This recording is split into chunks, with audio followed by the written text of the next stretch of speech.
কেমন নবী পাইলাম যুবক, ওই নবীর আদর্শ মালা লাগাও।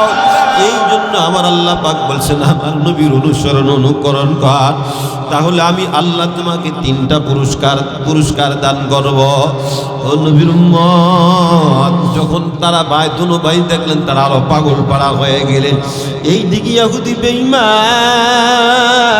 যখন জানতে পারলেন আখিরি জমানার পয়গম্বর মুহাম্মদুর রাসূলুল্লাহ সাল্লাল্লাহু আলাইহি ওয়াসাল্লাম তার হাত আমি কর্তন করলাম, তখন ওই যে যখন জানতে পারলেন এটা নবীর গালে আমি থাপ্পড় দিছি, আর তার তরবারি নিয়ে যে হাত দিয়ে নবীর গালে থাপ্পড় দিয়েছে ওই হাতটা কেটে সম্পূর্ণ ভস্ম করে দিয়েছে। জোরে বলি সুবহানাল্লাহ।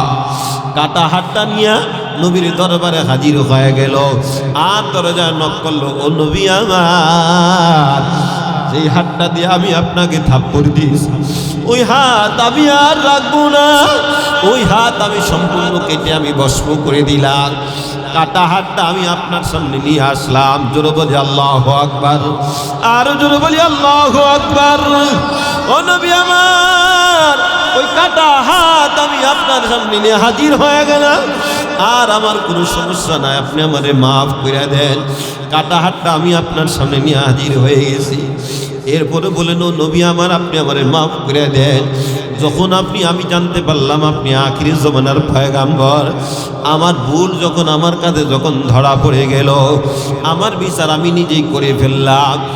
এরপরে ওই লোকটা বলেন, ও নবী আপনি আপনারে মাফ করে দেন। নবী বলেন, আগে বল লা ইলাহা ইল্লাল্লাহু মুহাম্মাদুর রাসূলুল্লাহ সাল্লাল্লাহু আলাইহি ওয়াসাল্লাম। লোকটা কালিমা পড়ে যখন মুসলমান হয়ে গেল, মুসলমান হয়ে যাওয়ার পর নবী বলেন, তোমার কাটা হাতটাই দিয়ে দাও। যখন তার কাটা হাতটা যখন নবীর হাতে দিলেন, নবীজির জবান থেকে থুতু লাগায়া, এরপরে কাটা হাতের উপরে যখন লাগায়া ক্ষত স্থানে যখন লাগালেন, সাথে সাথে আমার আল্লাহ সম্পূর্ণ হাতটা ভালো করে দিয়েছেন। আমার আল্লাহ ভালো করে দিয়েছেন। তিনি কে? আওয়াজ করে বলুন, তিনি কে? ওই আল্লাহ এখনো আছে নাকি নাই? আর জোরে বলুন, আছে নাকি নাই? ওই আল্লাহ তার কাটা হাতটা সম্পূর্ণ ভালো করে দিয়েছে। ও নবীর উম্মত, কেমন নবী পাইলাম, কেমন নবী পাইলাম। এই জন্য আল্লাহ পাক রব্বুল আলামিন বলেন, বান্দা তুমি কাজ করো একটা, আমি আল্লাহ তোমাকে ফলাফল দিব 3টা ওয়াদাটা কার? আরো জোরে বলুন কার? মদিনায় যখন এলান হয়ে গেল নবী নাই, মদিনায় যখন এলান হয়ে গেল নবী নেই, ডানে সাহাবায়ে কেরাম রাদিয়াল্লাহু আনহু কান্না করতেছেন, বামে সাহাবায়ে কেরাম রাদিয়াল্লাহু আনহু কান্না করতেছেন। কোথায় গেলে আমার নবীর পায়, কোথায় গেলে আমার নবীর পায়। যখন এমন পাগল পাড়া হয়ে গেলেন, সমস্ত সাহাবায়ে কেরাম সব দিকে দৌড়ায়, সব দিকে দৌড়ায়, দৌড়াইতে দৌড়াইতে 3 দিন 3 রাত্র হয়ে গেল, নবীর পায় না। হঠাৎ করে একজন রাখা তার গবাদি পশুগুলো বারবার মারতেছে, বারবার মারতেছে। জিজ্ঞাসা করলো, ও রাখাল, তুমি তোমার গবাদি পশুগুলোর মারো কেন? বলে, এই জন্য মারতেছি, ওই যে পাহাড়ের মধ্যে একজন মানুষ কান্দে, তার কাদা দেখে দেখে আমার গবাদি পশুগুলো বারবার কান্নার আওয়াজ বলে। সুবহানাল্লাহ। কেমন নবী পাইলাম রে আব্বা জান, ওয়ালাকা যুবক, কেমন নবী পাইলাম একটু দেখুন, একটু দিলের কানটা একটু লাগিয়ে শুনুন। আবু বকর রাদিয়াল্লাহু আনহু বলেন, কোথায়? বলে, এই দিকে যান, এই দিকে যান। আবু বকর রাদিয়াল্লাহু আনহু চাতক পাখির মতন দৌড় যখন শুরু করে দিল, ছায়া দেখলেন গর্তের মধ্যে কান্নার আওয়াজ।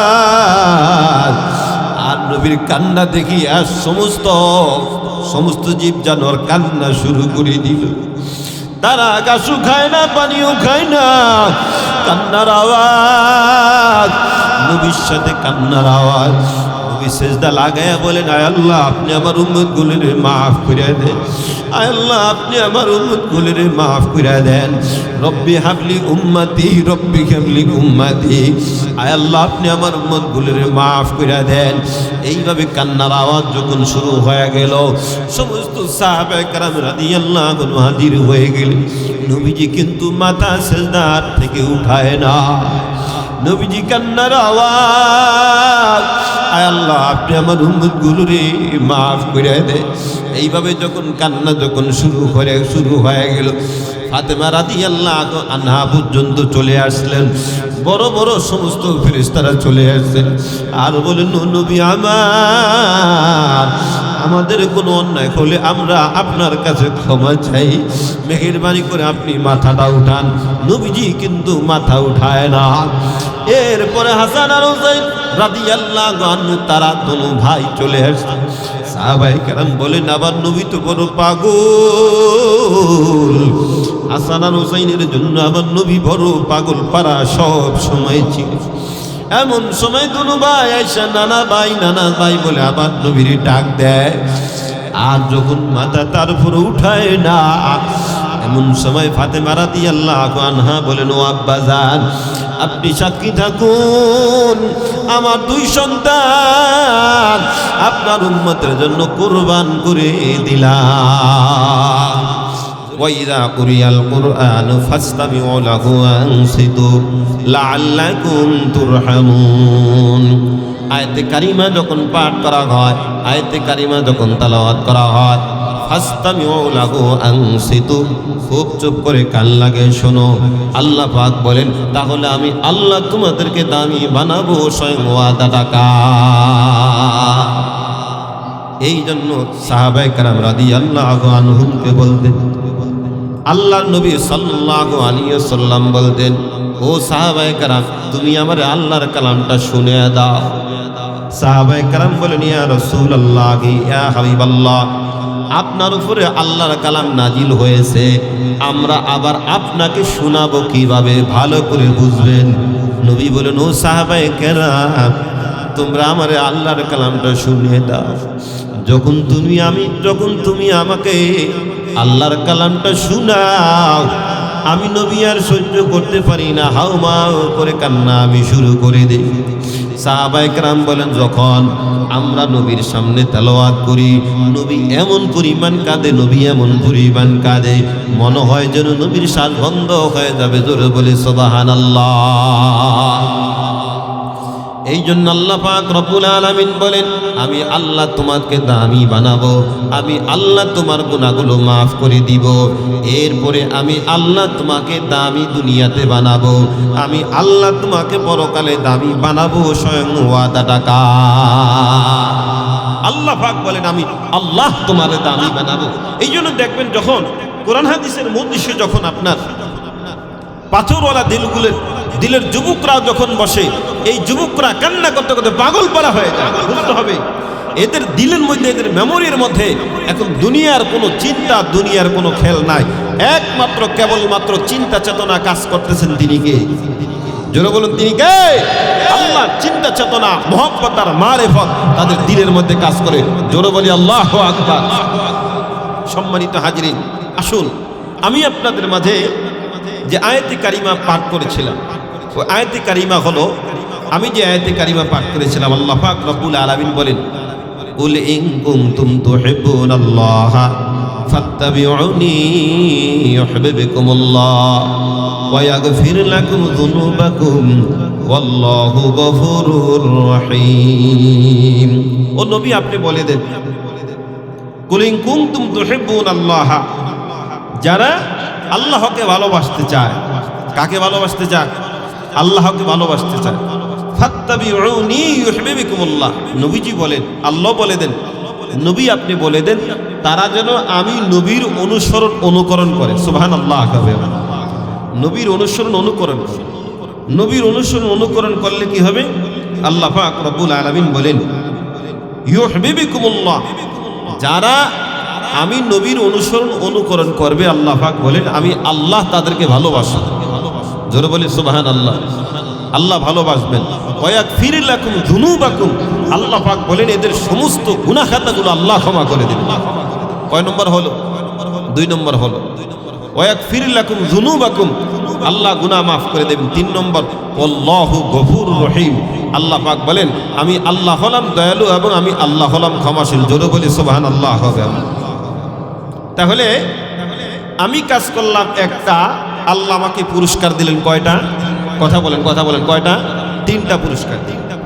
আমি নবীকে ভালোবাসলাম, ভালোবেসে ওই অনুযায়ী আমার জিন্দেগিটা সাজালাম। আমি কাজ করলাম একটা, আল্লাহ আমাকে পুরস্কার দিলেন 3টা। 1 নম্বর পুরস্কার আমার গুনাহগুলো আল্লাহ ক্ষমা করে দিলেন।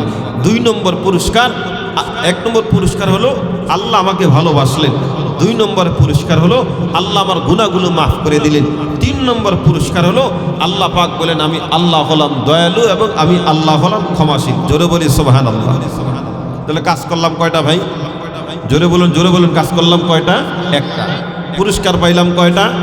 কথা বলেন কয়টা? 3টা। ইনশাআল্লাহ এর উপর আলোচনা করা হবে। আল্লাহ আপনাকে আমাকে আখিরি মুনাজাত না দিয়া বাসায় যেন না নেন। সকলে বলুন আমিন। কে কে রাজি আছে দুটো হাত আল্লাহরে দেখিয়ে দেন। নারে তাকবীর, নারে তাকবীর। আল্লাহ আমাদের হাতগুলো কবুল করুন। সকলে বলুন আমিন। এবার আসুন, মক্কার মধ্যে এলান হয়ে গেল। কি এলান? বলে মুহাম্মদ যেইভাবে দাওয়াত দিতেছেন, সুতরাং আমাদের সংখ্যা প্রতিদিন কমতেছে, মুসলমানদের সংখ্যা বাড়তেছে। সুতরাং আজ রাত মুহাম্মদ তার দলবল নিয়ে চলে যাবে, এমন যখন গল্প গুজব যখন আরম্ভ শুরু হয়ে গেল। আর বেঈমানেরা বলতেছেন আসলে নবীজি মক্কার দিকে চলে যাবে। এরপরে বেঈমানেরা চতুর্দিকে এলান দিয়ে দিল, খবরদার মুহাম্মদের কাছে যাওয়া যাবে না। যদি যাও, ভালো করে বুঝবেন, যদি যাও তাহলে মুহাম্মদের কথা শুনলে ওই মানুষটা আর আমাদের দলে থাকে না, মুহাম্মদের দলে চলে যায়। যখন এলান শুরু হয়ে গেল, না না মুহাম্মদের কাছে তোমরা যাও না, যখন এলান যখন শুরু হয়ে গেল, এমন যখন কথা যখন আরম্ভ হয়ে গেল, একজন ভদ্র মানুষ, তার নাম হলো তুফাইল বিন আমর দাওসী রাদিয়াল্লাহু আনহু। উনি ছিলেন একজন লেখক, উনি ছিলেন একজন দার্শনিক, উনি ছিলেন একজন কবি। এত বড় একজন দামি মানুষের কাছে যখন উতবা সাহেবা ওলীদ মুগীরারা যখন বারবার বুঝালেন, তুফাইল ইবনে আমর বলেন আমি বড় ভয় পেয়ে গেলাম, না জানি মুহাম্মদের কাছে যাইলে কি হয়। উনি বলেন আমি বড় ভয় পেয়ে গেলাম, না জানি মুহাম্মদের কাছে যাইলে বড় সমস্যা হয় কিনা। এরপরে অনেক বড় আশা নিয়া যখন সামনে গেলেন, এক রাওয়াতের মধ্যে পাওয়া যায় কানের মধ্যে তুলা দিলেন এইভাবে ঢুকায়া, অন্য রাওয়াতে পাওয়া যায় কানের মধ্যে এইভাবে আঙ্গুলগুলো ঢুকে দিলেন, যাতে করে মুহাম্মদের কণ্ঠের আওয়াজ ওই তুফাইল ইবনে আমর দাওসীর কানের মধ্যে যেন না যায়। আজা কি দয়াময় আমার আল্লাহ, মায়াময় আমার আল্লাহ হেদায়েত দান করবেন, তাকে কেউ নিষিদ্ধ করতে পারে না। জোরে বলে ঠিক কিনা, আওয়াজ করে বলে ঠিক কিনা। যাকে আমার আল্লাহ হেদায়েত দান করবেন তাকে কেউ নিষিদ্ধ করতে পারে না।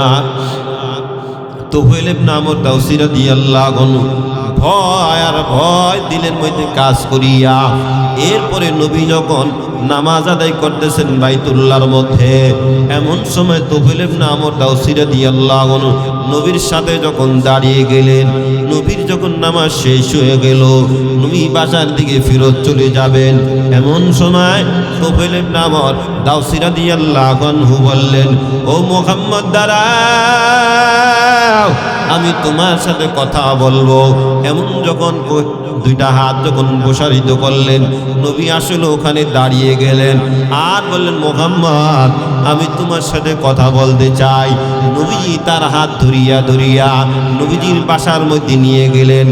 এরপরে বাসার মধ্যে নিয়া নবীও বসলেন, তাকে সুন্দর করে বসালেন।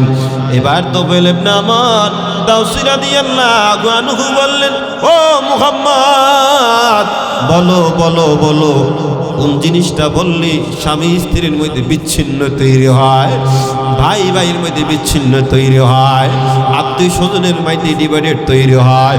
বলো মোহাম্মদ বল, কোন জিনিসটা আমি শুনতে চাই, তুমি আমার শুনে দাও। তোফায়েল ইবনে আমর শোনার জন্য আসি নাই, মূলত নবীজির ভুল ধরার জন্য এখানে হাজির হয়ে গেছে। এক রাত বাজার নবী ওই সময় তোফায়েল ইবনে আমর দাওসী রাদিয়াল্লাহু আনহু যখন এই কথাগুলো বললেন, আমার নবীর দিল বড় ব্যথায় ব্যথিত হয়ে গেল। নবীজি বলেন, আয় আল্লাহ, আমি আমার উম্মতের মাঝে দ্বীনের কাজ করি, তাবলীগের কাজ করি, দাওয়াতের কাজ করি, আর আমার ব্যাপারে আমার উম্মত কি পরিমাণ প্রোপাগান্ডা ছড়ায়। এরে দয়াময় ও আমার মাওলা, ও আমার মাওলা। এইভাবে যখন নবীজি ব্যথাগুলো যখন চাপা দিয়া রাখলেন, এরপরে নবীজি আমার 3টা সূরা শোনালেন আর বললেন, নবী যখন শুরু করে দিলেন, আমার সাথে সবাই আওয়াজ দিয়া বলবেন, বিসমিল্লাহির রহমানির রহিম, কুল হুয়াল্লাহু আহাদ, আল্লাহুস সামাদ, লাম ইয়ালিদ ওয়া লাম ইউলাদ ওয়া লাম ইয়াকুল লাহু কুফুয়ান আহাদ। বিসমিল্লাহির রহমানির রহিম, কুল আউযু বিরাব্বিল ফালাক, মিন শাররি মা খালাক, ওয়া মিন শাররি গাসিকিন إذا وقب، ومن شر النفاثات في العقد، ومن شر حاسد إذا حسد. بسم الله الرحمن الرحيم، قل أعوذ برب الناس، ملك الناس، إله الناس، من شر الوسواس الخناس الذي يوسوس في صدور الناس من الجنة والناس. বলি সুবহানাল্লাহ। এই পর্যন্ত নবী আমার যখন তেলাওয়াত করলেন, তোফায়েল ইবনে আমর দাওসী রাদিয়াল্লাহু আনহু কান্না শুরু করে দিল আর বলেন, ও মুহাম্মদ, আল্লাহর কালাম এত সুন্দর, না জানি আমার মাওলা কত বড় সুন্দর। আর জোরে বলি সুবহানাল্লাহ। আল্লাহর কালাম এত সুন্দর, না জানি আমার মাওলা কত বড় সুন্দর। ও নবী আমার, আমি আর সহ্য করতে পারি না, তাড়াতাড়ি আমার কালিমার মালাটা গলায় পরিয়ে দেন। লা ইলাহা ইল্লাল্লাহু মুহাম্মাদুর রাসূলুল্লাহ, আশহাদু আল্লা ইলাহা ইল্লাল্লাহু ওয়া আশহাদু আন্না মুহাম্মাদান আবদুহু ওয়া রাসূলুহু। কালিমা পরে যখন মুসলমান হয়ে গেল, আর তার কান্নার আওয়াজ, ও নবী আমার, আসলাম আমি আপনার ভুল ধরার জন্য, কিন্তু আল্লাহর কালাম আমারে পাগল করে ফেলেছে, আল্লাহর কালাম আমারে একেবারে পাগল করে ফেলেছে, যার কারণে আমি কালিমা না পড়ে আর আমি পারলাম না। যখন তিনি কালিমা পড়ে মুসলমান হয়ে গেল, ও যুবক ভাই, দিলটা নরম করে দাও। আর কতকাল গুনাহ করবা, আর কতকাল গুনাহের পিছনে চলবা?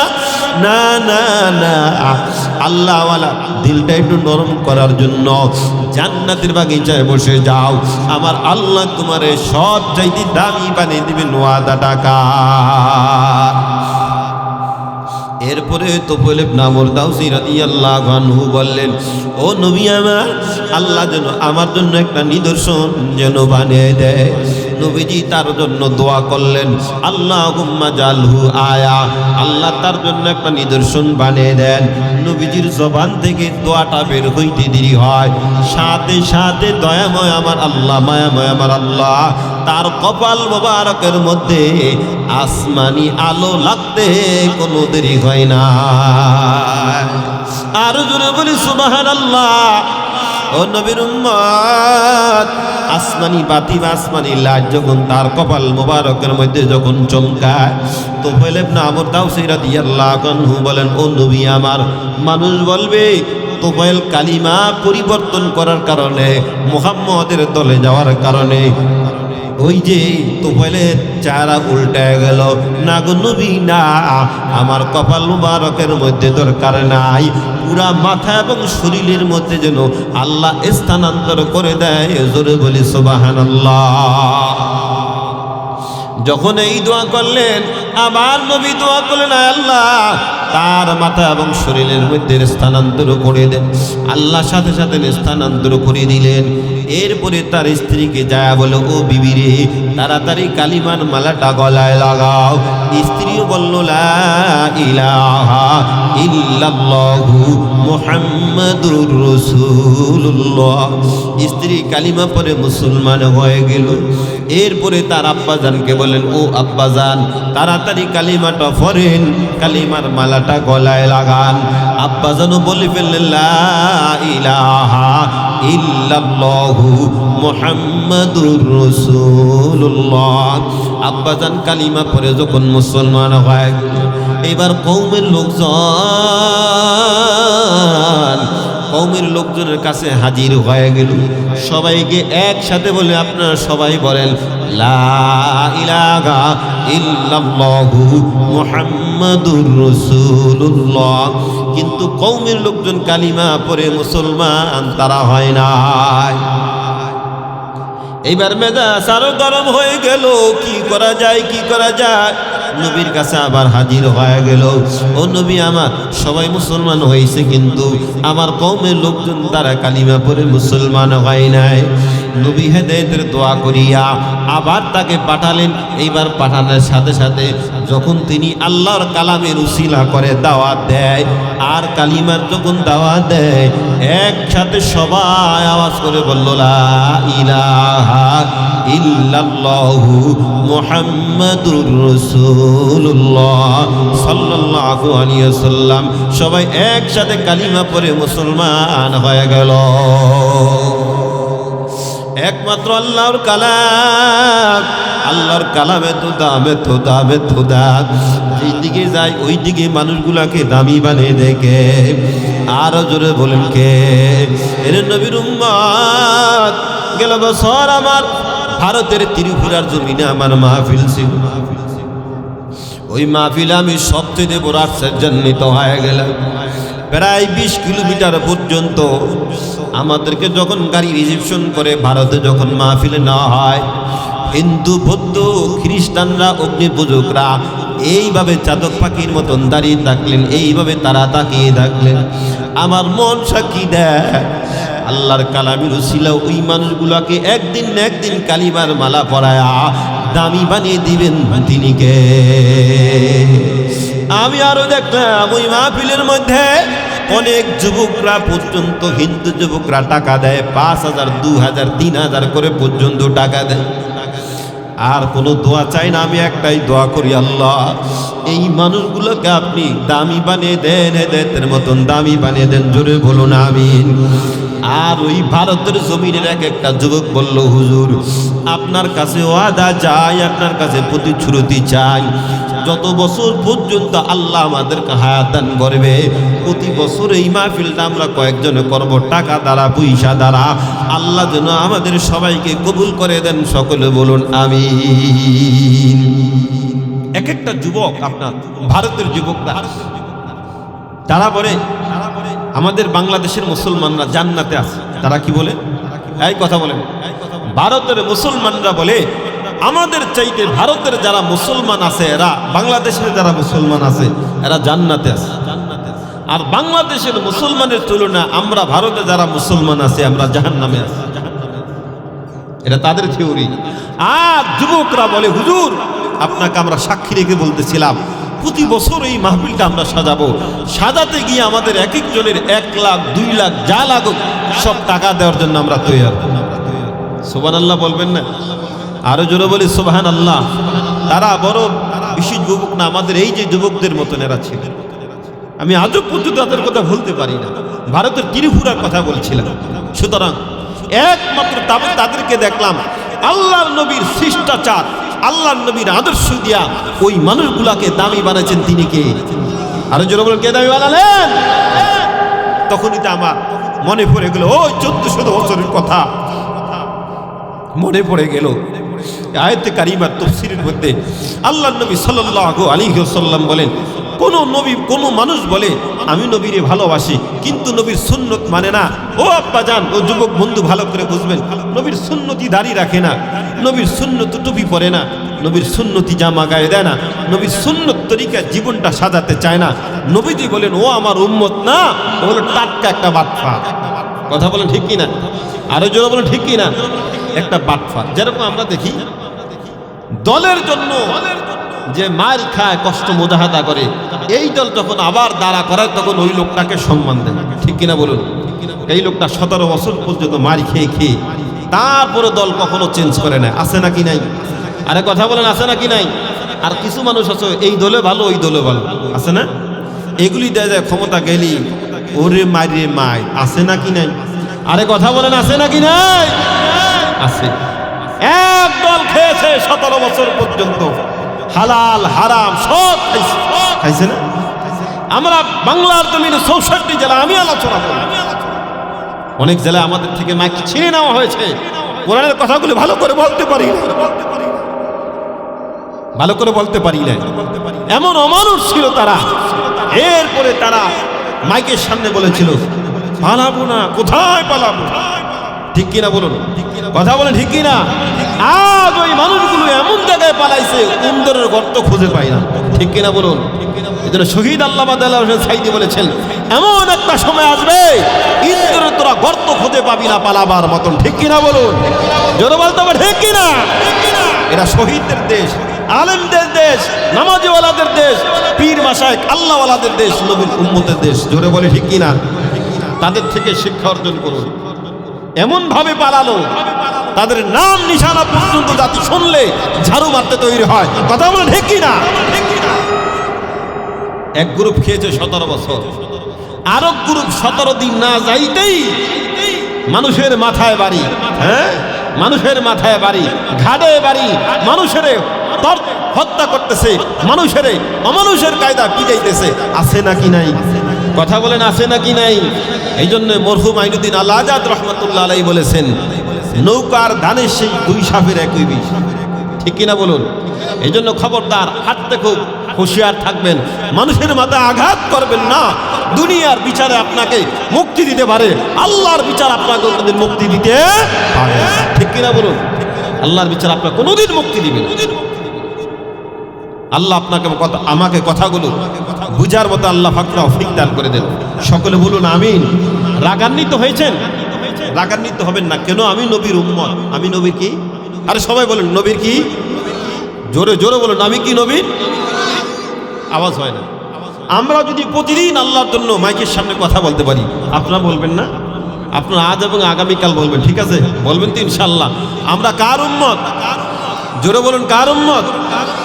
আমার যুবক ভাই, শ্রমিক ভাই, একটা কথা বইলা যায়, কোরআন হাদিস না থাকিলে বেঁচে থেকে লাভ কি তাই, ঠিক কিনা?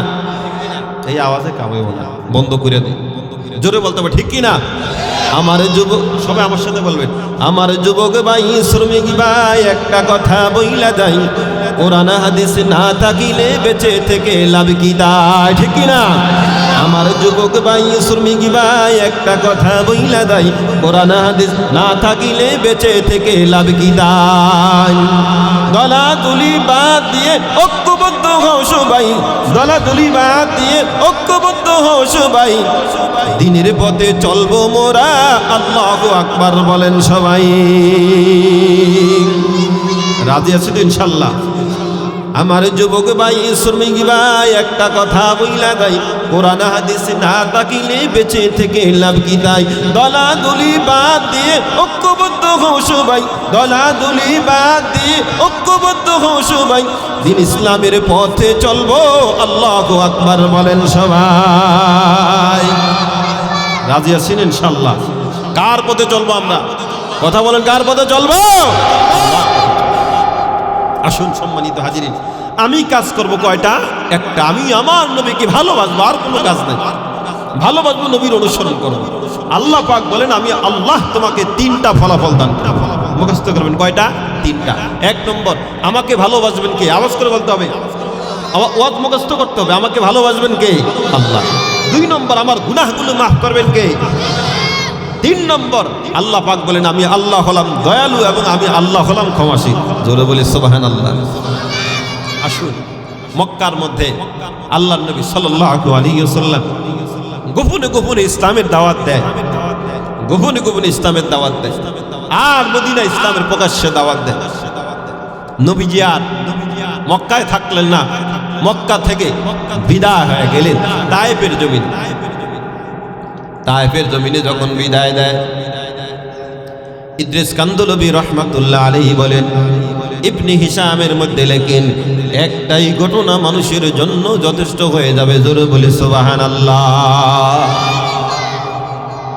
আল্লাহ নবী সাল্লাল্লাহু আলাইহি ওয়াসাল্লাম একদিন দাওয়াত দেয়, সকালবেলা যখন বের হয়, আর নবী এরপরে বিকালবেলা যখন বাসায় আসে, আর যুবকরা আমার নবীরে মারতে মারতে রক্তাক্ত যখন করে ফেলে, ও নবীর উম্মত রক্তাক্ত ক্ষত বিক্ষত যখন করে ফেলে, আর রক্তাক্ত যখন করলো, যুবকরা মনে করে মুহাম্মদ মরে গেছে। আর যুবকরা এখান থেকে যখন বিদায় হয়, পরদিন আবার নবী রওনা হয়, আবার নবী তায়েফের জমিনে যখন রওনা হয়ে গেল, আবার সবাইকে দাওয়াত, কুলু লা ইলাহা ইল্লাল্লাহ।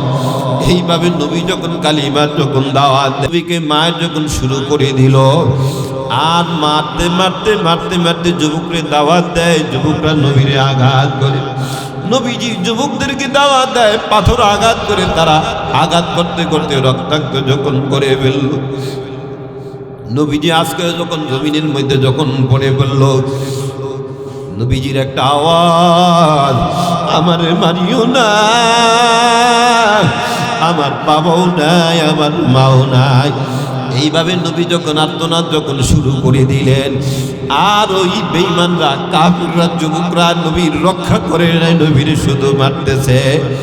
নবীজি বলেন আমারে মারিও না। এইভাবে দ্বিতীয় দিন যখন চলে গেল, তৃতীয় দিনে কি আওয়াজ, নবী দাওয়াত দেয়, উম্মতরা নবীরে মারে।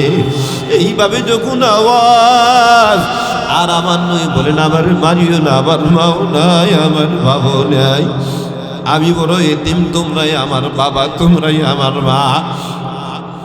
এরপরও তারা রক্তাক্ত করলো, ক্ষত বিগত করলো। 3 দিন পর্যন্ত এমন যখন অবস্থা শুরু হয়ে গেল, বলল মুহাম্মদ মরে গেছে, এই কথা অনুভব করিয়া তারা চলে গেল। 3 দিন পরে আর নবী এখানে থাকে না। এমন সময় জিবরিল আমিন আলাইহিস সালাতু ওয়াস সালাম হাজির হয়ে গেল, আর বলেন নবী আমার অনুমতি দেন, বেঈমানদেরকে জাহান্নামের আগুনে পাঠিয়ে দেয়। নবীজি বলেন আরে ভাই না, এদেরকে যদি জাহান্নামে পাঠানো হয়, কে আমার নবী বলে সম্বোধন করব? না, এদেরকে মারিও না, বরং এদের জন্য আমি দোয়া করি। জাহান্নামের জন্য নবীজি কখনো দোয়া করে নাই, বদদোয়াও করে নাই, বরং নবী হেদায়েতের জন্য দোয়া করেছেন, আল্লাহুম্মা হাদি কওমি ফাইন্নাহুম লা ইয়ালামুন। এরে আল্লাহ আমার উম্মতগুলোর ক্ষমা কইরা দেন, এরে আল্লাহ আমার উম্মতগুলোর মাফ কইরা দেন। সাহাবা এইভাবে শুধু নবী উম্মতের জন্য দোয়া দোয়া। নবীজি এক মুহূর্ত পর্যন্ত উম্মতের জন্য কখনো বদদোয়া করে না। তৃতীয় দিন তৃতীয় রাত্র শেষ হয়ে যাওয়ার পর নবী এরপরে জঙ্গলার মধ্যে যখন হাজির হয়ে গেল, রাতের বেলা জঙ্গলার মধ্যে থাকলেন, দিনের মধ্যে যখন অবস্থান করলেন, রাতের বেলা ঘেউ ঘেউ আওয়াজ, সিংহর আওয়াজ, এরপরে শ্রীকালের আওয়াজ, কুকুরের আওয়াজ। ওর মধ্যে আমার আপনার নবী থাকতেছে, ওর মধ্যে আমার আপনার নবী অবস্থান করতেছে, আর শুধু উম্মতের জন্য দোয়া, উম্মতের জন্য দোয়া। নবীজির রাগ দিয়ে নাক দিয়ে রক্ত বের হয়, নবীজির কান দ্বারা রক্ত বের হয়, নবীজির হাত ক্ষত বিগত হয়ে গেছে। এমন সব উম্মতের জন্য দোয়া, আল্লাহুম্মা হাদি কওমি ফাইন্নাহুম লা ইয়ালামুন। এরে আল্লাহ আমার উম্মতগুলোরে মাফ করে দেন, এরে আল্লাহ আমার উম্মতগুলোরে ক্ষমা করে দেন। ও গো নবীর উম্মতরা হয়ে আদি দিশে হারা ওগো নবীর উম্মতরা হয়ে আদি দিশে হারা কোরআন হাদিসের চল যখন জাগা চায় মনে কোরআন হাদিসের চলো যখন যা চায় মনে নবী বিনে কে তরাবে ফুল সেরা তুমি জানে নবী বিনে কে তরাবে ফুল সেরা তুমি জানে চলো চলো চলো মুমিন চলো নবীর সন্ধানে নবী বিনে কে তরাবে ফুল সেরা তুমি জানে নবী বিনে কে তরাবে ফুল সেরা তুমি জানে নবীর মায়া নাই কি তোমার কেমনে দুঃখ দাও যে আবার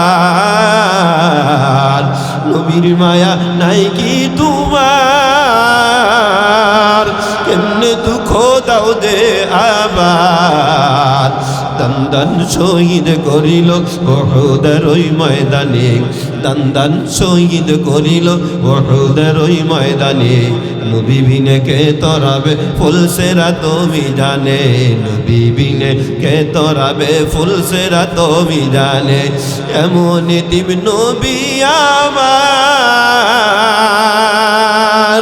পিতা মাতা নাই যে তাহার এমন দিব নবী আমার পিতা মাতা নাই যে তাহার তারপরে তো কত মারা মারলো তারে দুশ্মনী তারপরে তো কত মারা মারলো তারে দুশ্মনী নবী বিনে কে তরাবে ফুল সেরা তুমি জানে নবী বিনে কে তরাবে ফুল সেরা তুমি জানে চলো চলো চলো মুমিন চলো নবীর সন্ধানে নবী বিনে কে তরাবে ফুল সেরা তো মিজানে সকল বলুন আমিন ও নবীর উম্মত 4 দিন 4 রাত যখন বিদায় হয়ে গেল আর নবী 5 রাত্র 5 দিন যখন যায় দিনের বেলা আত্মগোপন করে থাকে রাতের বেলা আবার মানুষের মাঝে বের হয় 5 রাত্র 5 দিন হয়ে গেল নবী খাবারও খায় না আমার নবী পানিও পান করে না এরপরে একটা ভাঙ্গা একটা ঘরের কাছে যখন চলে আসলো টিম টিম করে বাতিগুলো জ্বলতেছে আয়েশা বলে আম্মা জান আমারে কিছু খাবার দেন আমারে কিছু খাবার দেন আমি সময় মতন আমি আপনারে খাবারের টাকা পরিশোধ করে দিব যখন এই কথা বললেন ওই মহিলা রাজি হয়ে গেল হ্যাঁ আমি তোমারে খাবার দিব আমি তোমারে খাবার দিব কিন্তু মহিলার ঘরের মধ্যে বসা ছিল একজন মহিলার ঘরের মধ্যে একটা যুবক ছিল যুবক যখন আমার আপনার নবীর কণ্ঠের আওয়াজ আমার আপনার নবীর কণ্ঠের আওয়াজ যখন শুনলেন যুবক বিচলিত হয়ে গেলেন আর বিচলিত হয়ে ওখানে লাফ দিয়ে যুবক দাঁড়িয়ে গেলেন ঘুম থেকে জাগার পর যুবক যখন দাঁড়িয়ে গেলেন ঘরের বাহিরে যায় দেখে মোহাম্মদ আর যুবক সহ্য করতে পারি নাই বলো মোহাম্মদ তোরে তো আমরা তায়েফের জমিনে মারলাম আবার তুই মনে আমাদের সামনে চলে আসলি এমন কথা বলার পর আপনার আমার নবীর চেহারা একটা থাপ্পড় লাগিয়ে দিয়েছে ইন্না লিল্লাহি ওয়া ইন্না ইলাইহি রাজিউন নবীর চেহারায় যখন থাপ্পড় যখন লাগিয়ে দিল নবীজি জমিনের মধ্যে যখন পড়ে গেলেন নবীজি জমিনের মধ্যে পড়ে যাওয়ার পর এরপরে নবী যখন হুঁশ ফিরে আসলো ওখান থেকে নবীজি বিদায় হয়ে গেলেন ওখান থেকে নবীজি বিদায় হয়ে যাওয়ার পর আবারও এক রাত্র একদিন যখন বের হয়ে গেল খাবারও নাই পানিও নাই খাবারও নাই পানিও নাই এক মুঠো পর্যন্ত খাবারও ছিল না এরপরে নবীজি না খায় না পান করিয়া একজন ইহুদির বাসায় নবী চলে আসছে এরপরে 6 দিন যখন চলে গেল 7ম দিন যখন শুরু হয়ে গেল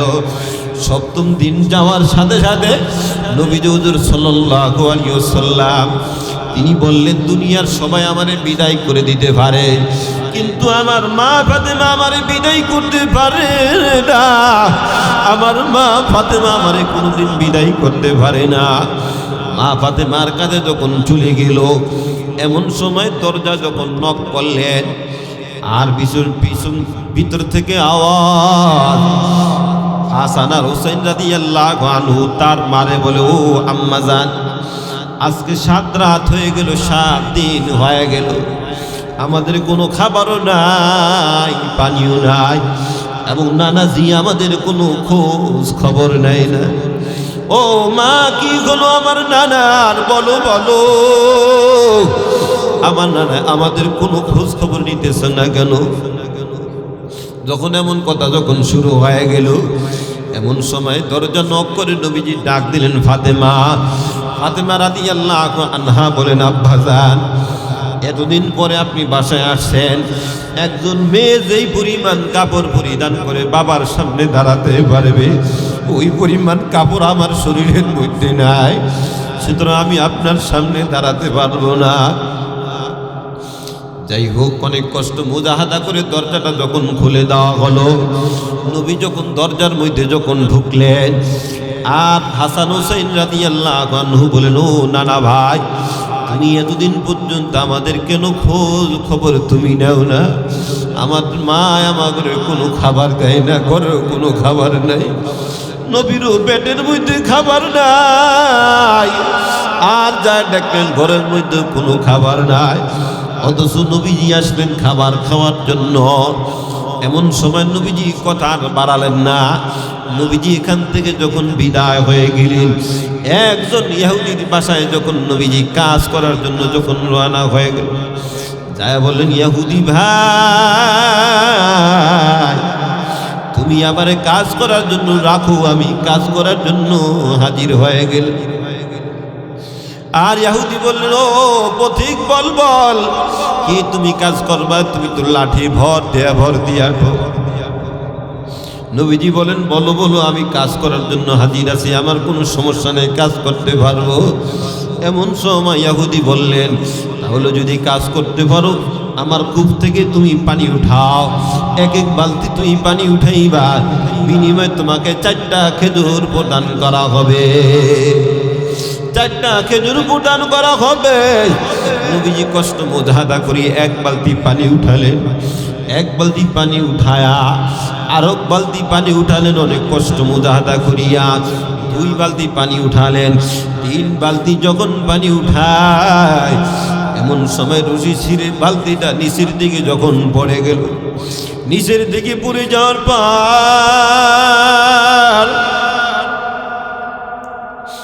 এরপরে এইবার নবীজি যখন ইহুদি বেঈমানের কাছে যখন হাজির হয়ে গেল, অনেক কষ্ট মুজাহাদা করে বালতিটা যখন উঠালেন, উঠায় নবীজি ইহুদি বেঈমানের কাছে যখন গেলেন, আর বললেন, ইহুদি ভাই, তো হালত আমার হয়ে গেল, আর ইহুদি সহ্য করতে পারি না, আপনার আমার নবীর পবিত্র চেহারার একটা থাপ্পড় যখন লাগিয়ে দিল।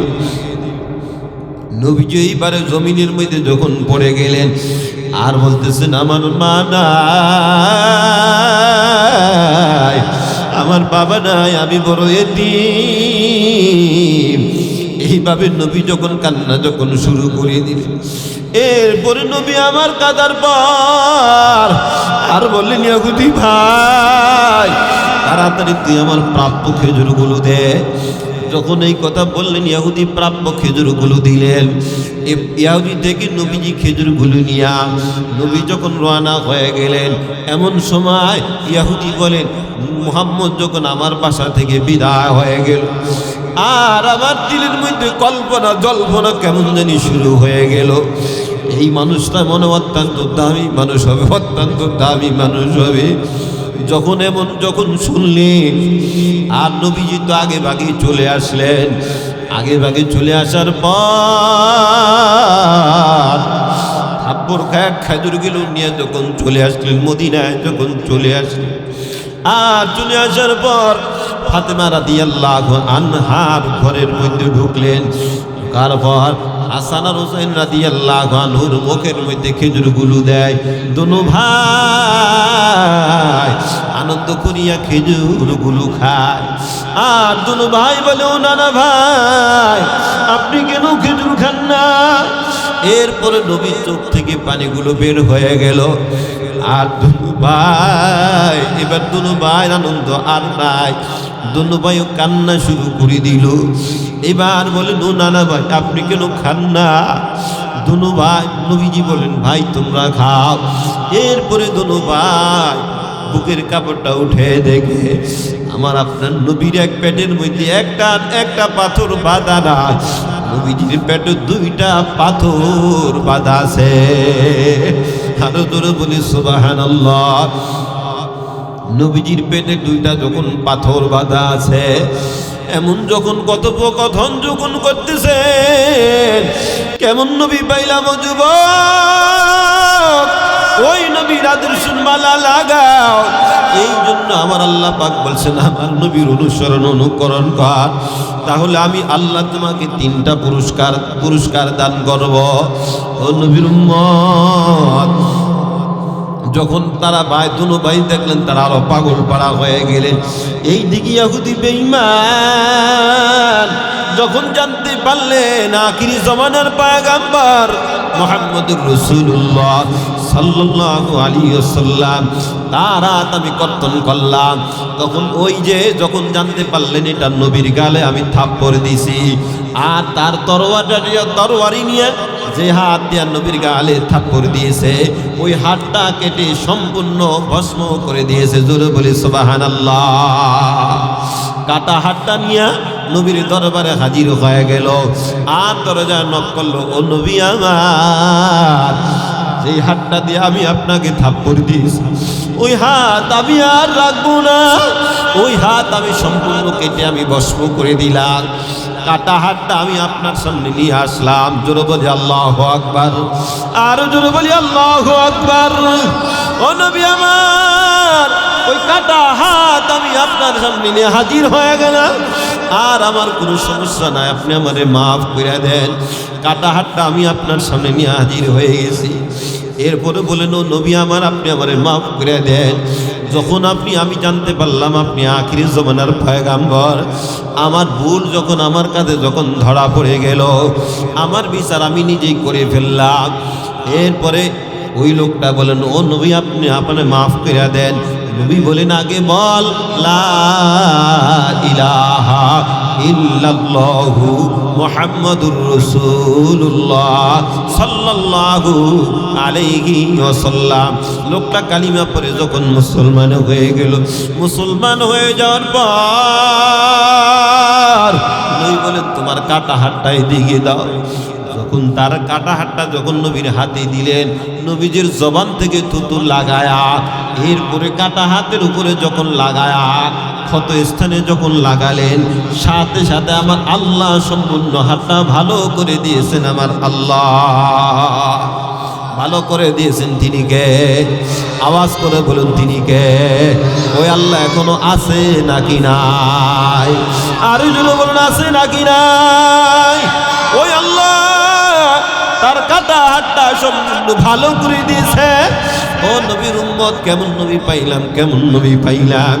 এই জন্য আল্লাহ পাক রব্বুল আলামিন বলেন, বান্দা তুমি কাজ করো একটা, আমি আল্লাহ তোমাকে ফলাফল দিব 3টা ওয়াদাটা কার? আরো জোরে বলুন কার? মদিনায় যখন এলান হয়ে গেল নবী নাই,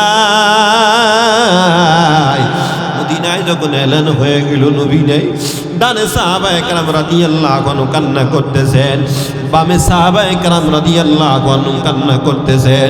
কোথায় গেলে আমার নবীর ভাই, কোথায় গেলে আমার নবীর ভাই? যখন এমন পাগল পাড়া হয়ে গেলেন, সমস্ত সাহাবায়ে কেরাম সব দিকে দৌড়ায়, সব দিকে দৌড়ায়, দৌড়াইতে দৌড়াইতে 3 দিন 3 রাত্র হয়ে গেল, নবীর পায় না। হঠাৎ করে একজন রাখা তার গবাদি পশুগুলো বারবার মারতেছে, বারবার মারতেছে। জিজ্ঞাসা করলো, ও রাখাল তুমি তোমার গবাদি পশুগুলোর মারো কেন?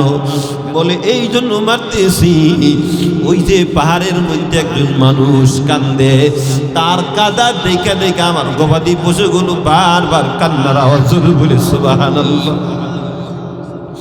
কেমন নবী পাইলাম রে আব্বা জান, ওয়ালাকা যুবক কেমন নবী পাইলাম একটু দেখুন, একটু দিলের কানটা একটু লাগিয়ে শুনুন। আবু বকর রাদিয়াল্লাহু আনহু বলেন কোথায়? বলে এই দিকে যান, এই দিকে যান। আবু বকর রাদিয়াল্লাহু আনহু চাতক পাখির মতন দৌড় যখন শুরু করে দিল, যায় দেখলেন গর্তের মধ্যে কান্নার আওয়াজ। আর নবীর কান্না দেখি আর সমস্ত জীব জানোয়ার কান্না শুরু করে দিল। তারা গাছও খায় না, পানিও খায় না, কান্নার আওয়াজ, নবীর সাথে কান্নার আওয়াজ। নবী সেজদা লাগায়া বলেন, আয় আল্লাহ আপনি আমার উম্মত গুলিরে মাফ করে দেন, আয় আল্লাহ আপনি আমার উম্মত গুলিরে মাফ করে দেন।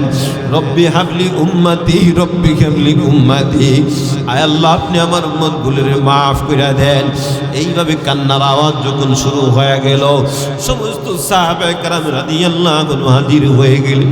নবীজি কিন্তু মাথা সেজদার থেকে উঠায় না। নবীজি কান্নার আওয়াজ, আয় আল্লাহ আপনি আমার উম্মত গুলোরে মাফ করে দেন। এইভাবে যখন কান্না যখন শুরু হয়ে গেল, ফাতেমা রাদিয়াল্লাহু আনহা পর্যন্ত চলে আসলেন। বড় বড় সমস্ত ফেরেশতারা চলে আসছেন আর বলেন, নবী আমাদের কোনো অন্যায় হলে আমরা আপনার কাছে ক্ষমা চাই, মেহেরবানি করে আপনি মাথাটা উঠান। নবীজি কিন্তু মাথা উঠায় না। এরপরে হাসান আর হুসাইন রাদিয়াল্লাহু আনহু তারা দুনো ভাই চলে আসছেন। সাহাবায়ে কেরাম বলেন, আবার নবী তো বড় পাগল, হাসান আর হুসাইনের জন্য আবার নবী বড় পাগল পারা সব সময় ছিল। এমন সময় দুনো ভাই আইসা নানা ভাই বলে আবার নবীর ডাক দেয়। আর যখন মাথা তার উপরে উঠায় না, এমন সময় ফাতেমা রাদিয়াল্লাহু আনহা বলেন, ও আব্বাজান আপনি সাক্ষী থাকুন, আমার দুই সন্তান আপনার উম্মতের জন্য কুরবান করে দিলাম। জোরে বলে সুবহানাল্লাহ, আওয়াজ করে বলে সুবহানাল্লাহ। যখন এমন কথা বললেন, হুজুর সাল্লাল্লাহু আলাইহি ওয়াসাল্লাম মাথা উঠালেন। সারা নবী জমিন থেকে মাথা উঠায় না। হুজুর বলে সুবহানাল্লাহ। কেমন নবী পাইলাম, কেমন নবী পাইলাম।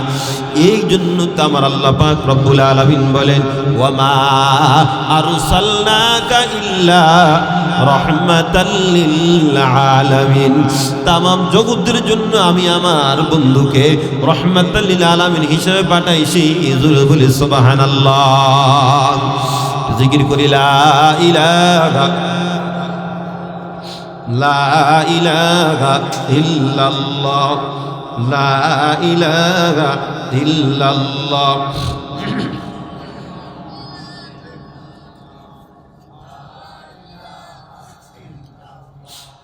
লা ইলাহা ইল্লাল্লাহ, ইল্লাল্লাহ, লা ইলাহা ইল্লাল্লাহু মুহাম্মাদুর রাসূলুল্লাহ সাল্লাল্লাহু আলাইহি ওয়াসাল্লাম। জিকির করলাম, ভালো লাগলো না খারাপ লাগলো? আরে কথা বলেন, ভালো লাগলো না খারাপ লাগলো? কি বলেন, ভালো না খারাপ? আরে মেয়ে শুনেন, জিকির করতে যার দিল ভালো লাগে না, বুঝতে পার তার দিলের মধ্যে সমস্যা আছে। কথা বলে ঠিক কি না? জোরে বলতে হবে ঠিক কি না? জিকির করলে ভালো লাগবে, ওয়াদাটা কার? এই জন্য একবার সাহাবী বলছেন, ইয়া রাসূলুল্লাহ, কি হাবিবাল্লাহ, 2 লক্ষ কাফিরের কাটার জন্য আমি একাই যথেষ্ট। আল্লাহু আকবার বলেন। নবীজি বললেন কিভাবে? সাহাবী বলেন, ইয়া রাসূলুল্লাহ আপনি তো বলেছেন যার দিলে জিকির আছে তার দিল জিন্দা, যার দিলে জিকির নাই তার দিল মুর্দা। কথা বলেন না ঠিক কিনা বলুন? এই জন্য জিকির করবো কার? আরো জোরে বলুন কার? লা ইলাহা ইল্লাল্লাহ, লা ইলাহা ইল্লাল্লাহ, লা ইলাহা ইল্লাল্লাহ, লা ইলাহা, জোরে লা ইলাহা ইল্লাল্লাহ, লা ইলাহা ইল্লাল্লাহু মুহাম্মাদুর রাসূলুল্লাহ সাল্লাল্লাহু আলাইহি ওয়াসাল্লাম। মজা লাগলো না খারাপ লাগলো? হ্যাঁ, জিকির আরেকটা আছে, আরেকটা করবো, আরেকটা করবো। হ্যাঁ আচ্ছা, এটা করলে মনে হয় মজা পাবেন নাকি? নিশিরাইতে কারবাসি বাগাজি আরে কলবে কলবে মিল না হইলে কলবে কলবে মিল না হইলে মনের আশা পূর্ণ হবে না গো মাওলা নিশিরাইতে কারবাসি বাগাজি মাশাআল্লাহ হাই হাই আছে নাকি নাই আরে কথা বলেন আছে নাকি নাই ভালো লাগে না নাকি হ্যাঁ কি বলেন এই যে দেখছেন মুরব্বীরা কয় পর্যন্ত ভালো লাগে যুবকরা তো কবে হুজুর এইটাই তো কোন জিকির এটা ছাড়া কোনো জিকির ভালো লাগে না কারামান কাতিবিন রুজাহা শরীর দিন কারামান কাতিবিন রুজাহা শরীর দিন আল্লাহর দরবারে যদি করে অভিযোগ আমি বলবো দুনিয়ায় ছিলাম ল্যাংটা বাবার লোক আরো জোরে বলি নাউজুবিল্লাহ আওয়াজ করে বলি নাউজুবিল্লাহ আমি বলবো দুনিয়া ছিলাম কুত্তা সারের লোক আছে নাকি নাই আরো জোরে বলুন আছে নাকি নাই বাবা বান বাবা মাওলানা মাওলানা বাবা মাওলানা দিন দুনিয়ার মালিক বাবা মাওলানা জোরে বলি নাউজুবিল্লাহ দিন দুনিয়ার মালিক কে আরো জোরে বলুন কে আমরা বলি আল্লাহ মাওলানা মাওলানা আল্লাহ মাওলানা দিন দুনিয়ার মালিক আল্লাহ মাওলানা জোরে বলে ঠিক কিনা বাবা যারে রকম করে আছে নাকি নেই আরে কথা বলো না কেন আছে নাকি নেই বাবা যারে রকম করে অমূল্য ধন দিতে গো পারে নাউজুবিল্লাহ বলেন ধন দৌলত টাকা পয়সা দেওয়ার মালিক তিনি কে আওয়াজ হয় না জোরে বলুন কে বাবা যারে রকম করে অমূল্য ধন দিতে গো পারে সবকিছু ছাইরা দিয়া বাবার চরণ ধর জোরে বলি নাউজুবিল্লাহ আল্লাহ যারে রকম করে আমরা বলি বাবা যারে রকম করে খরা দিবা নাইয়া গো সারে সবকিছু ছাইরা দিয়া বাবার কানে ধর ঠিক কিনা সবকিছু ছাইরা দিয়া বাবার কানে ধর সবকিছু ছাইরা দিয়া বাবার কানে ধর আছে কি নাই কথা বলেন আছে নাকি নাই দয়াল বাবা ভণ্ড বাবা লাগে আমার ডর দয়াল বাবা ভণ্ড বাবা লাগে আমার ডর ফেরেশতারা ঘুরছু মারব কবরের ভিতর বাবার ফেরেশতারা ঘুরছু মারব কবরের ভিতর জোরে বলে ঠিক কিনা বাবা আমার এমন গুণী মুক্তালনা বদনার গো ফানি আছে নাকি নাই আরে জোরে বলতে হবে আছে নাকি নাই বাস্তব আমি বলবো বাবা আমার এমন গুণী মুক্তালয় না বদনার গো পানি শুধু করে টানা টানি পর্দার ভিতর ঠিক শুধু করে টানা টানি পর্দার ভিতর ফেরেশতারা ঘুরছু মারব কবরের ভিতর বাবার ফেরেশতারা ঘুরছু মারব কবরের ভিতর জোরে বলে ঠিক কিনা একজনকে বললাম বল তোর বাবা যেহেতু অনেক কিছু পারে তোর বাবার নাম কি হুজুর আমার বাবার অনেক গুণ তোর বাবার নামটা কস না হুজুর অনেক গুণ আছে কই কি বাবা তোর বাবার নাম কি বাবা বলে হুজুর মনে কিছু নিয়েন না আমার বাবার নাম হলো ল্যাংটা বাবা আছে নাকি নাই আরে কথা বলেন নাকি আছে নাকি নাই ল্যাংটা বাবার যা কিছু ছিল ল্যাংটা হইয়া দেখায়া দিল ঠিক না কথা বলে ঠিক না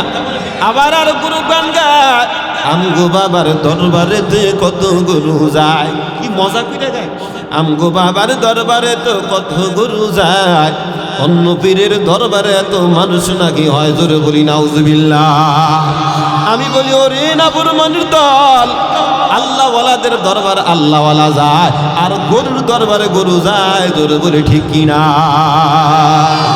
রে মুসলমান ও এক গরুওয়ালা বলে ও এক নাফরমানরা বলে ও এক ভান্ডাররা বলে দিবানিশি মনে রে আমার আর দিও না যন্ত্রণা অবধনি যদি হইতাম গো আমি যাইতাম সোনা মদিনা মাশাআল্লাহ আছে নাকি নাই আরে কথা বলেন আছে নাকি নাই আচ্ছা এমন আয় হায় এমন করার দ্বারা সারা রাত করলেন একটা সব লেখা হবে আর কথা বলেন না কেন কথা বলেন না কেন একটা সব লেখা হবে একটা সব তার আমল নামায় লেখা হবে না আর আল্লাহ যদি একবার ডাক দেন আল্লাহ 3000 সিফতি নাম ডাকলে যেই পরিমাণ সওয়াব হবে একবার আল্লাহ ডাকলে এর চেয়ে বেশি সওয়াব হবে জোরে বলি সুবহানাল্লাহ আওয়াজ করে বলি সুবহানাল্লাহ এই জন্যই তো ওই নাফরমানরা আল্লাহ শব্দ না গায়া নিশি রাইতের গান গায়। আছে কেন? আছে নাকি নাই? কথা বলেন, আছে নাকি নাই? গামু না বন্ধ করে দেব? হ্যাঁ, হুজুর ওইটাই গান, এইটাই ভালো লাগে না, দেখছেন? না গাবো না, না তারপর একবার গাইতে হবে, কারণ যেহেতু আশা বসা করে হুজুর একবার গাইতাম নাকি? নিশি রাইতে কারবাসি বাহাজি, ঠিক না? কলবে মিল্লা গইলে, কলবে মিল্লা গইলে মনের আশা পূর্ণ হবে না গো মাওলা। নিশি রাইতে কারবাসি বাজে। মাশাআল্লাহ, একটা তাল উঠে গেছে না? কথা বলেন, তাল উঠে গেছে। এই জিকির দ্বারা কোনোদিন আল্লাহরে পাওয়া সম্ভব না। আল্লাহর যদি পাইতে হয় একবার আল্লাহ বলে যখন ডাক দিবে, আল্লাহ পাক বলেন আমার আল্লাহর কুদরতি অন্তরটা ঠান্ডা হয়ে যায়। জোরে বলে আল্লাহু আকবার। যুবক রাজি আছেন? সবাই রাজি আছেন তো ইনশাআল্লাহ? কে কে রাজি আছে দুটো হাত আল্লাহরে দেখিয়ে দেন। নারে তাকবীর, নারে তাকবীর। আল্লাহ আমাদের হাতগুলো কবুল করুন। সকলে বলুন আমিন। আরো জোরে বলুন আমিন। আল্লাহ নবীর খাঁটি আশিক বানান। আসুন বাস্তবতায়, বাস্তবতায় আসুন। আমার যুবকদের মধ্যে, ও যুবক রাগ হবেন না, যারা দাঁড়িয়েছেন বসে যান, আর আল্লাহর কালামের জন্য বসে যান। সমস্যা একটু বসে, কষ্ট হবে জানি, বসেন, সমস্যা নাই। জিন্দিগি আল্লাহ পরিবর্তন করে দিবে, আমি পরিবর্তন করতে পারবো না। একটু শোনেন, এই যে এই বাবা কোথায় উঠতেছেন? বসেন। মুরব্বী বসেন, বসেন। যাক, বসেন বসেন বৈশা যান, এটা আবার কোন কথা দেখছেন? বসেন বসেন বৈশা যান। আরব জিকির শুরু হয়ে গেছে। শোনেন, হিন্দু আর যুবক, মুসলমান যুবক, ভালো করে বুঝবেন, হিন্দু যুবক আর মুসলমান যুবক একই জায়গায় বসা আছে। আজান হলে মুসলমান যুবক মসজিদে যাবে, হিন্দু যুবক যাবে না। এটাই তো বাস্তব নাকি? যুবকরা রাগ হবেন না, আপনাদের পায়ে ধরে বলছিলাম, রাগ হবেন না। কিন্তু আজান হওয়ার পরে আমার যুবকরা ওখানে বসে থাকে, হিন্দু ওখানে বসে থাকে। যদি মুসলমানের সন্তানকে আপনি যদি বলে, আপনি যদি বলেন হিন্দুর বাচ্চা হিন্দু, মুসলমানের সন্তান রাগ হবে কি হবে না? আরে কথা বলেন না কেন? জোরে বলেন, রাগ হবে কি হবে না? সে বলবে আমাকে আপনি হিন্দুর বাচ্চা বললেন কেন? আরে ভাই, তোমার কাজটাই তো হিন্দুর বাচ্চার মতো নাকি? এরপরে মুসলমান যুবককে বললাম, ও যুবক বলো তোমার নাম কি? বলে মোহাম্মদ আব্দুল করিম। মোহাম্মদ রাখলা কেন? বলে আমার নবীর নাম মোহাম্মদ, এই জন্য আমি রাখছি মোহাম্মদ। আব্দুল রাখলা কেন? বলে আমি তো আল্লাহর গোলাম, এই জন্য আমি আব্দুল রাখলাম। বুঝলাম। কারিম রাখলা কেন? বলে এটা তো আল্লাহর সিফতি নাম। যুবকের নাম হলো মোহাম্মদ আব্দুল করিম। কত সুন্দর নাম। আর যুবক নামাজ নাই, রোজা নাই, পর্দা নাই, যাকাত নাই, ইসলামের ধারে ধারে নাই। যুবকের মুখের দিকে তাকালে দেখা যায় নবীর সুন্নতের আদর্শ নাই, নবীর সুন্নতের আদর্শ নাই। আর যুবককে মুসলমান বলা যাইতেছে না। কথা বলেন ঠিক কিনা? আজকের মাহফিল তো এই জন্যই যুবকের জিন্দেগি পরিবর্তন হওয়ার, ঠিক কিনা বলুন? আসুন, একটা মহিলার মধ্যে এত পরিবর্তন, তাহলে আমার মধ্যে হবে না কেন? একজন মহিলার মধ্যে যদি এত পরিবর্তন হয়, আমার মধ্যে হবে না কেন? মদিনার মধ্যে যখন এলান হয়ে গেল নবীজি না, নবী দুনিয়ার জমিন থেকে বিদায় হয়ে গেছে, এমন যখন এলান যখন হয়ে যায়, একজন আনসারী মহিলা নবীর জন্য বড় পাগল পাড়া হয়ে গেল। আর ওই মহিলা দৌড়ায় দৌড়ায় আর বলল, না না, যতক্ষণ পর্যন্ত আমি দুই চোখ না দেবো, আমি দুই কানে না শুনবো, অতক্ষণ পর্যন্ত আমি কোনোদিন বিশ্বাস করব না। জোরে বলি সুবহানাল্লাহ। কেমন ঈমান রে যুবক, কেমন ঈমান একজন নারীর মধ্যে হয়, কেমন মায়া আর মমতা হয়, আমার নবীর জন্য কেমন ভালোবাসা, কেমন ভালোবাসা হয়, তার বাস্তবতার উদাহরণ আপনাদের সামনেই তো রাইখা গেলাম। মোদি মহিলায় যখন দৌড় যখন শুরু করে দিল, এবার যখন দৌড় যখন শুরু হয়ে যায়, একটা কাফেলা যুদ্ধের ময়দান থেকে যখন হাজির হয়ে গেল, আর কাফেলাকে বলেন, ও কাফেলা বলো আমার দয়ার নবী মায়ার নবী কেমন আছে, তোমরা আমারে বলো। কাফেলায় বলে, রে মহিলা, আমরা যুদ্ধের ময়দান নবীর কোনো খবর আমরা জানি না, তবে যুদ্ধের ময়দানে তোমার স্বামীর লাশ আমরা পড়ে থাকতে দেখেছি। মহিলাই বললেন ইন্না লিল্লাহি ওয়া ইন্না ইলাইহি রাজিউন। এরপর আরেকটা কাফেলার সাথে যখন দেখা হয়ে গেল, আর মহিলা বলেন এর কাফেলা দাঁড়াও, বলো বলো আমার নবীর কি হালত, আমি কিন্তু সহ্য করতে পারি না। আর কাফেলা বলেন ও মহিলা, আমরা যুদ্ধের ময়দানে নবীর কোনো খবর আমরা জানি না, তবে যুদ্ধের ময়দানে তোমার বড় ছেলের লাশ আমরা পড়ে থাকতে দেখেছি। মহিলা বললেন ইন্না লিল্লাহি ওয়া ইন্না ইলাইহি রাজিউন। এরপরে আবার যখন চিৎকার দিয়ে সামনে যখন আগালেন, আবার আরেকটা কাফেলার সাথে যখন দেখা হয়ে গেল, আর বললেন ও কাফেলা দাঁড়াও, বলো বলো যুদ্ধের ময়দানের আমার নবীর কি হালত, তোমরা আমার নবীরে দেখলা কিনা? তারা বলো না না, আমরা তো নবীরে দেখি নাই, তবে যুদ্ধের ময়দানে তোমার আব্বাজানের লাশ আমরা পড়ে থাকতে দেখেছি। ইন্না লিল্লাহি ওয়া ইন্না ইলাইহি রাজিউন। ধৈর্য ধারণ করে আবার যখন দৌড়ায়, চতুর্থবার যখন দৌড় দেয়, চতুর্থ কাফেলার সাথে যখন দেখা হয়ে গেল, আর বললেন কাফেলা দাঁড়া, আমি বড় পাগল, ওই নবীর জন্য আমি বড় পাগল পাড়া হয়ে গেলাম। বলো বলো যুদ্ধের ময়দানে তোমরা আমার নবীরে দেখছো কিনা আমারে বলো।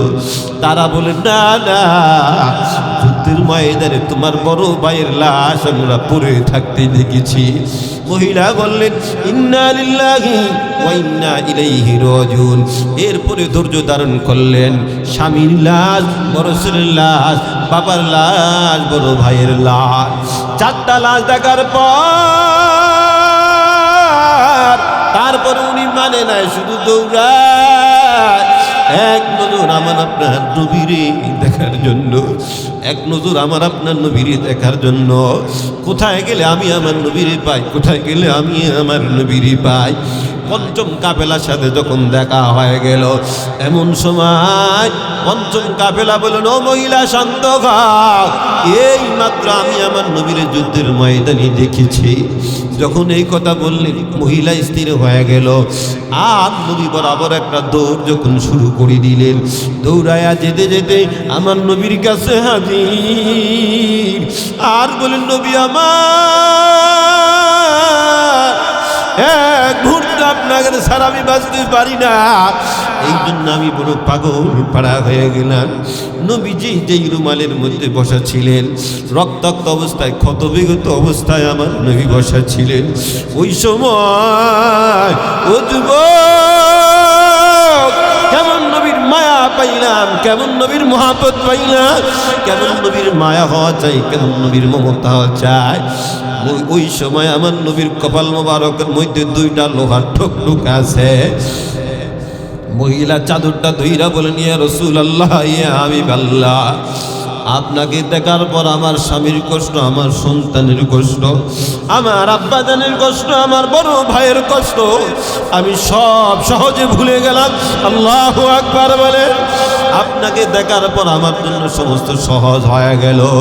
এই জন্য আমার নবী জানিয়ে দেয়, লা ইউমিনু আহাদুকুম হাত্তা আকুনা হাব্বা ইলাইহি মিন ওয়ালিদিহি ওয়া ওয়ালাদিহি ওয়ান নাসি আজমাইন।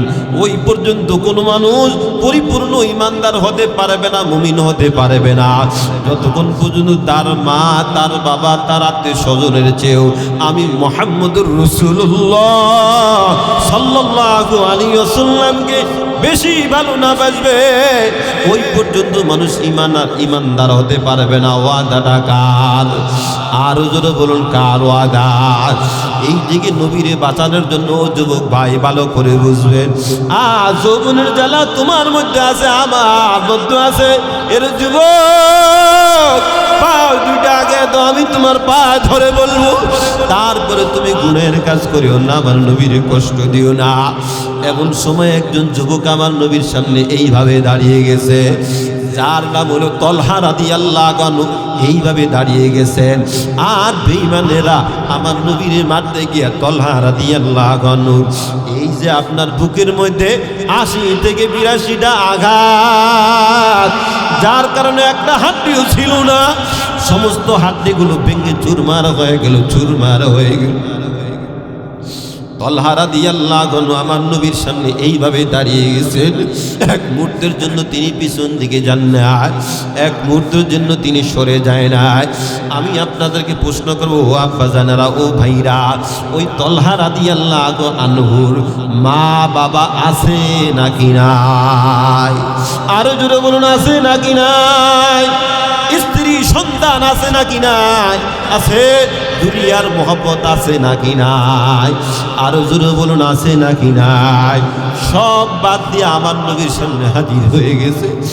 আর বলবে, রে বেঈমান, আয় কত মারবি আমারে মার, তারপরও আমার নবীরে মারিও না, কারণ আমি আমার নবীর জানের চেয়েও ভালোবাসি, আমি আমার নবীর মালের চেয়েও ভালোবাসি। আমার শরীরের মধ্যে যতটা জান হয়, যতটা আমার ফসম, অতটা ফসম পরিমাণ যদি আমার শরীরের মধ্যে জান হতো, এক একটা জান আমার নবীর জন্য বিলীন করে দিতাম, তারপর আমি পিছতাও হতাম না। জোরে বলি সুবহানাল্লাহ। এইভাবে যখন দাঁড়িয়ে গেলেন, সামনে থেকে 80 থেকে 82টা শুধু আঘাত ছিল।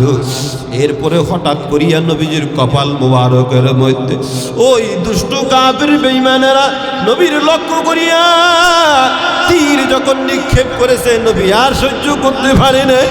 নবী যখন জমিনের মধ্যে যখন গড়িয়ে পড়লেন, আর তলহা রাদিয়াল্লাহু আনহু যখন নবী জমিনের মধ্যে গর্তের মধ্যে যখন পড়ে গেল, এমন সময় তলহা রাদিয়াল্লাহু আনহু এইভাবে নবীর উপরে এইভাবে ঝাঁপিয়ে পড়লেন, যাতে করে সমস্ত আঘাতগুলো তার গায়ে লাগে, আমার নবীর গায়ে যেন না লাগে। কেমন নবীরে ভালোবাসতেন, কেমন নবীরে মহাব্বত করতেন। এর যুবক ভাই, এরপরে তলহা রাদিয়াল্লাহু আনহু বসলেন, অনেক কষ্ট মুজাহাদা করে বসলেন, আর বসতে পারেন নাই। শরীরের মধ্যে রক্তের শূন্যতা শুরু হয়ে গেল, ভালো করে বসতে পারেন নাই। তারপরে বলেন, ইয়া রাসূলুল্লাহ, ইয়া হাবিবাল্লাহ, আমার শরীরে এখনো পর্যন্ত জানটা বাকি আছে, আপনি আমার ঘাড়ে ভর দিয়ে উঠুন, আমার জানটা এখনো পর্যন্ত বাকি আছে। নবী যখন ঘাড়ে ভর দিয়া যখন উঠলেন, আর তলহা রাদিয়াল্লাহু আনহু ভালো করে বসতে পারে না, কারণ এই দিকে হাড্ডিগুলো নাই, সমস্ত হাড্ডিগুলো ভেঙে চুরমার হয়ে গেল, শরীরের মধ্যে রক্ত নাই। নবী যখন বসলেন, এমন সময় তলহা রাদিয়াল্লাহু আনহু নবীজির রানের উপরে মাথাটা রাখার পর তলহা রাদিয়াল্লাহু আনহু বলেন, অন্তিম সময় নবীজির সামনে বলেন, ইয়া রাসূলুল্লাহ, ইয়া হাবিবাল্লাহ, আপনি আমারে মাফ করে দেন, আপনি আমারে ক্ষমা করে দেন, আপনি আমারে মাফ করে দেন। যখন এই কথাগুলো বললেন, আর তিনি বলতে পারলেন না, এমন সময় নবীজির জবান থেকে বের হয়ে গেল, এরে তলহা, এমন অবস্থায় দুনিয়ার জমিন থেকে বিদায় হয়ে গেল। নবীজির জবান থেকে বের হয়ে গেল, বুখারী শরীফের মধ্যে আসছে, আও যাবাত তলহা, আও যাবাত তলহা, তলহার উপরে মাওলার জান্নাত ওয়াজিব হয়ে গেছে। জোরে বলি সুবহানাল্লাহ, আরো জোরে বলি সুবহানাল্লাহ। আল্লাহ নবীর জন্য জান দেওয়ার কারণে নবী দুনিয়াতে ঘোষণা করে দিলেন, যারে তলহা যাও যাও, আমি নবী ঘোষণা করে দিলাম, তোর উপরে মাওলার জান্নাত চিরতরে ওয়াজিব হয়ে গেছে। জোরে বলি সুবহানাল্লাহ। ও নবীর উম্মত, ও যুবক ভাই, এখনো পর্যন্ত নবীজির কপাল মোবারকের মধ্যে লোহার টোপ ঢুকানো আছে। এমন সময় নবীজির সাহাবী হযরত আবু বকর রাদিয়াল্লাহু আনহু পাগল পারা হয়ে দৌড় শুরু করে দিল। আমি নবীজির লোহার টোপ দাঁত দ্বারা কামড় দ্বারা খুলব। জোরে বলি সুবহানাল্লাহ। ভালো করে খেয়াল করবেন, লোহার টোপটা খোলার জন্য আবু বকর যখন জোরে দৌড়ে দিল, এমন সময় হযরতে আবি জাররা রাদিয়াল্লাহু আনহু বললেন, এরে আবু বকর, না না, লোহার টোপ তুমি খুলিও না, আমাকে সুযোগ দাও। যখন তিনি চলে আসতেন, হযরত আবু বকর রাদিয়াল্লাহু আনহুকে বললেন, ও আবু বকর, তুমি আমারে সুযোগ দাও। আবি উবাইদা ইবনে জাররা রাদিয়াল্লাহু আনহু লোহার টোকে জোরে কামড় দেয়, কিন্তু দাঁত ভেঙে যায়, লোহার টোক কিন্তু ভাঙে না। জোরে বলি সুবহানাল্লাহ। দাঁত ভেঙে যায়, লোহার টোক ভাঙে না, লোহার টোক ছোটে না। এরপরে আবার সজোরে কামড় দেয়। এবার যখন সজোরে কামড় দেয়, লোহার টোপ খুলিয়া গেল। জোরে বলি সুবহানাল্লাহ। লোয়াটুক খোলার সাথে সাথে লোয়াটুকের মধ্যে তাজা রক্ত এবং গোস্তগুলো বের হয়ে গেছে। ওগুলি জমিনের মধ্যে পড়তে দেয় নাই, জমিনের মধ্যে পড়তে দেয় নাই। কেমন নবী আমার, ওই নবীর জন্য মায়া নাই, ওই নবীর জন্য দয়া নাই। এখনো পর্যন্ত একটা লোয়াটুক বাকি আছে। এমন সময় আবার আবু বকর রাদিয়াল্লাহু আনহু দৌড় দিলেন লোহার টোপটা খোলার জন্য। আর হযরতে আবু উবাইদা ইবনে জাররাহ রাদিয়াল্লাহু আনহু বললেন, আবু বকর ভাই, আমার মা বাবা আপনার উপর কুরবান হন, দামি কাজটা একটু আপনি আমারে করবার সুযোগ দেন। জোরে বলি সুবহানাল্লাহ। আবু বকর রাদিয়াল্লাহু আনহু পিছনে সরে গেলেন, আর তিনি সামনের দিকে আগালেন না। আবার আবু উবাইদা ইবনে জাররাহ রাদিয়াল্লাহু আনহু জোরে কামড় দিলেন, দাঁত ভেঙে যায় লোহাটুক, কিন্তু ওখান থেকে খোলে না। তিনি কামড়ও ছাড়েন না। তিনি বলেন, আমি যদি কামড় ছেড়ে দিই, কারণ আমার নবী বড় কষ্ট পায় না রে, না আমার দাঁত ভাঙে যায়, যাক আমার দাঁত একেবারে পুড়ে যাক, আমার কোনো সমস্যা নাই, আমার নবী যেন কষ্ট যেন না পায়। সুবহানাল্লাহ। এরপরে আবার সজোরে যখন কামড় দেয়, তাজা রক্ত এবং গোস্তগুলো বের হয়ে গেল। জোরে বলি সুবহানাল্লাহ। সাহাবায়ে কেরাম রাদিয়াল্লাহু আনহুম বলেন, ওই সময় নবীজি উম্মতের জন্য দোয়া, আল্লাহুম্মা হদি কওমি ফাইন্নাকুম লা ইয়ালামুন। এরে আল্লাহ, আমার উম্মতগুলোরে ক্ষমা কইরা দেন। এরে আল্লাহ, আপনি আমার উম্মতগুলোরে মাফ কইরা দেন। উম্মতরা আঘাত করে নবী উম্মতের জন্য দোয়া। জোরে বলি সুবহানাল্লাহ।